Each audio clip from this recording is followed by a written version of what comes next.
Hi, hello. Stop leaving. Stay here. So, Don't wanna. please. Yeah. So, my presentation will start there. Nice. Okay. So, yeah, hello and welcome. Today I have the challenging task to make something extremely boring, sounds extremely exciting, and yeah, interesting for you. But please stay seated. I think I can handle it. So you can decide at the end whether you will cry or laughing about it, because I think it's a mix between drama and comedy, what I will tell you. And so, yeah, maybe it's more like a true crime story about Europe. So, yeah, it would be very interesting, I think. So first, let's start. Yeah, who I am, that's me. I am Kathrein. I'm the Vice President of Growth at visumPOINT. So at the name suggested, we are experts of every travel and regulations about Europe. So if you are traveling around Europe or globally, you can ask us, and yeah, we will be there. Today's topic is the bureaucracy hurdles within Europe and the challenges they pose the business travel industry. We are accustomed to the traditional border controls and the physical borders between countries. So it looks like this, or maybe like this, or maybe like this. So very traditional. Thankfully, are mostly open within Europe and do not hinder traveler, at least for tourism. However, business travel is a completely different story, and it looks like more like this. So within Europe, we face a significant number of bureaucratic challenges affecting business travel. These challenges range from simple business meeting to workation and long-term assignments. Also, visiting an exhibition like this are affected. So here are the three main obstacles. First, the Social Security Certificate. This document confirms that you remain social insured in your home country or in the country of your employer. During the trip, the Social Security Certificate, also known as a A1 certificate, is mandatory from the very first minute, or I would say for the very first second, you leave your home country. It applies to the specific country and time period of your trip, of your whole trip. For example, business meeting in France, repairing a machine in Switzerland, visiting an exhibition in Denmark, for example, or just being in another country for, yeah, just business. Oh, sorry. I was too fast with my fingers. The application process is simple and can be done online through a social security institution. There's an online tool where the certificates can be requested, but only in Germany, Austria, and Switzerland. So as you can see, we have no standard processes in the whole Europe. Other countries, other processes. Some countries have processes that requires applications through their employer directly or even special authorities. So it's sometimes very similar to a visa process because you have to go by your own to the authority and just tell them, I want to travel next week to France, so please give me a social security certificate. For those hearing about the Social Security Certificate for the very first time, don't worry. The official European regulations exist since 2004, but there was already a Social Security regulation in the European Economic Community during back dating back to 1971. So it exists a really long time, and I think now everyone has to know about this, but it's a really big European topic because the process isn't standardized. So if this wasn't bureaucratic enough, let's move to number 2. Number 2, the EU notifications or EU posted worker notifications or EU registrations, different names, but same. EU notifications are required in addition to the Social Security certificate. This is the thing I told you before. But you will only need one in special types of work on site in the destination country. Okay, good news. Good news to hear that it's not always absolutely necessary. According to the EU regulation, a trip must be reported only if it's considered as productive and value-creating. Productive and value-creating. The tricky part, each country defines this by their own. So you have to find out by yourself what kind of business is productive and value-creating in this country. So we have 28 EU countries plus Switzerland, Norway, Liechtenstein and Iceland because they are also in the game. And so at the end we have 32 different definitions of productive and value-creating. Through years of experience, believe me, years of experience, we have learned that EU notifications are mainly required when performing an active task on site. So what's active? Yeah, let me explain. So repairing a machine is an active part. Visiting an exhibition, you don't need a EU notification. But giving a presentation on an exhibition, it's an active part, and so you need a EU notification. So being a speaker needs a EU notification. You will also need one when you sign contracts, because signing a contract is productive and value-creating. This is the part where a lot of company decided, yes, you can do some business, but please do not sign anything.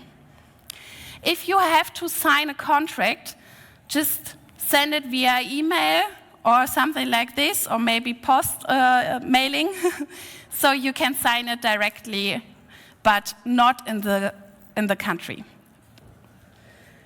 So the good news, standard business meetings are usually exempt from the EU notification, but this is the end of the good news. More bad news, I'm sorry to tell you, but yeah, there are some more bad news. When it's required, the application process is much more complicated than that of the Social Security certificate. So why? For an EU notification, you need the traveler personal details, the company information of your home company, details of the local company, and depending on the destination country, because we do not have any standardized processes, even the details of the local company's managing director. So what does I mean with details? The details starts from nationality, from personal address, it goes on to passport details, for example, the passport number, the date of birth, something like this. I know we heard something about data transparency. So big data, yeah, a big thing. And this is a big question. It's a flood of data, and who's allowed to collect all of this data? And this is the part where also our target group changed, because this part is not only interesting for travel managers, It's also interesting for the HR people, because the HR people knows everything about the social security number, about the personal details of the traveler, about the information of the company. And to make it more special, that's why I'm here, each country has its own online portal to apply for EU notification. So over 30 online tools with different login processes. Sometimes you have to register your company first, and after the verification, you are allowed to apply for EU notification for the traveler. This is very complicated because if you have a lot of travelers traveling within Europe, you need special logins for each country, for each online portal of the country. So you want some more? I have some more. So in some cases, also a local representative is also required. Someone who can act as a contact person for the authorities in case of an inspection. Normally, it's more complicated than I can tell you today, but I think it's hard enough. So you will need, in a lot of countries, in a lot of visiting, and you need a EU notification, you will also need a contact person who is able to contact the authorities or to be in contact with the authorities on site and to be a contact person for the inspections. So sometimes the person it's not allowed that this contact person is a traveler. Sometimes it's allowed that this contact person can be the traveler, but it's a very hard responsibility for the traveler to be the one who is the contact person for the authorities. So summarizing, if you do business in a productive, value-creating way in another European country, you must apply for an EU notification through that country's online tool. Sounds bureaucratic and complicated. It gets worse. So officially, certain documents must also be carried during the trip, including proof of your EU notification. For example, the employment contract, the proof of salary, the working time proof, and everything of these documents has to be translated into the local language. So I see the first heads like this, but it's like this, yes. So the good news, I have some good news. The good news, in practice, this document usually only needs to be presented during an inspection, so travelers don't have to carry a suitcase full of paperwork. So this is the practice example. So just do it when the inspection is coming, then you have some time to collect every document. The fun fact, the EU notification regulations exist since 1996, but has been revised over the years and has only been strictly implemented since 2014 and 2016. So this is why a lot of companies came to us and asked, please help us, what can we do, how could we organize a good process in this case. So enough, let's move to someone also bureaucratic. That's why I'm here. The third one. The third one is the duration of stay. I included the duration of stay because we are currently seeing a trend toward vacation and leisure travel, especially within Europe. However, in some countries, extending business trips cause economic complications. So, for example, Switzerland, in Switzerland, a tax declaration must be submitted if you stay longer than 30 days. So sometimes you have maybe employees who are interested to working abroad, maybe work from Switzerland, and then they work more than 30 days, maybe more than 40 days there So they have to do a tax declaration. In some countries, staying for 4 weeks can establish a permanent business presence. So now the company has to do some tax declaration. Some countries impose taxes if a business trip exceeds 30, 60, or 90 days. For example, Turkey starts an immigration process because an immigration process is necessary if a stay exceeds 90 days. So think about when your traveler asks for working abroad or working from everywhere. So you have to prove if there are some tax regulations.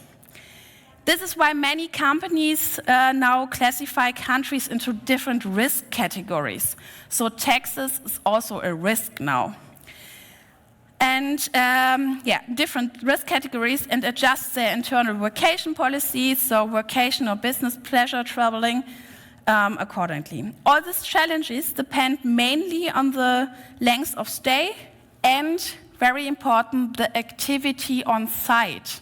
What are you doing on site? This is very important to tell you what you need. Yeah, last but not least, there's a little surprise.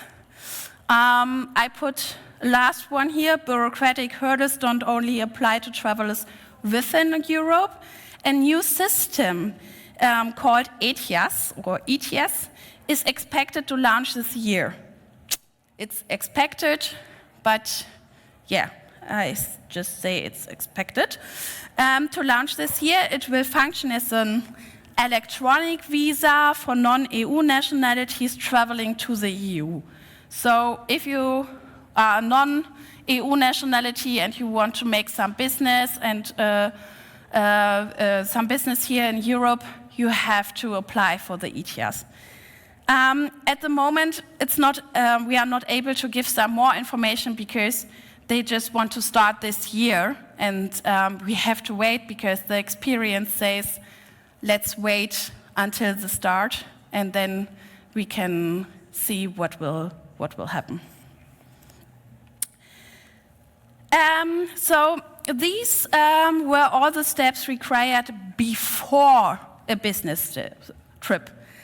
But bureaucratic stuff is also a big topic during a trip. So I think it's enough bureaucratic for now, but let's take a quick look on what must be carried during the trip. So I put some documents with. A social security certificate. So as you remember, this was the first thing I told you. You need it always. It's always necessary when you are doing some business in the EU. Maybe a EU notification, because I told you it's depending on what kind of activity you do on site. For example, if it's productive and value creating. A passport or ID card is necessary, but you also need an employment contract to prove ongoing employment in the home country. You need a work hour record to confirm compliance with labor laws. And maybe you need a qualification certificate, for example, for handling electricity or doing some stuff with chemicals or working with doing structural work. And you also need a travel booking confirmation because this verifies the duration of stay and your return date. This is also very interesting because they want to know, okay, you're going back. So now we know what we need to be arranged before a business trip and what must be carried during the trip, but what happened afterwards? Surprise, more bureaucratic. All documents must be archived, and depending on the country, they can be received for 2, 7, and even up to 10 years after the trip. So the very big question, why does all this exist? We must remember that these processes were introduced to create a fair labor market within the EU. These regulations help to prevent wage and social dumping. So there are a lot of social reasons why we have to do this. Don't forget this. Fortunately, the system is continuously evolving. There are efforts to reduce bureaucracy by implementing more standard processes across Europe. So at this time, there are talk about how we can use maybe one online tool to make all the EU notifications, for example. But this is the thing, they are always talking about this. And maybe we need some technic people who can change this. Also, the business travel industry remains in close contact to the politic and new political structures are evolving across Europe, so focus on border controls and reducing the bureaucracy. So the business travel industry is getting louder and louder and tells the politics, so sorry, but there are a lot of hurdles to do some business travel. And I think, yeah, maybe we can change it, but as I told you, it always exists since 1996. So, in my opinion, the best way to handle bureaucratic hurdles within the EU is to build a business model around them. I think this is the best way. And surprise, we did it. So at the end, it's very simple to handle it. So I know it sounds very hard and difficult and complicated, but there are ways to handle it very smooth, very easy, and very simple. Experts like visumPOINT and the VDR are always here to support you. So if you have any question, you can just come to us, to our booth. It's in Hall 10.2, stand 200, and you can ask your questions and we can tell you about the possibilities to make it very, very simple. So in this case, thanks a lot for your attention, and let me know if you need a handkerchief for your tears, whether from laughing or crying, or maybe your head is shaking like this. Thanks a lot.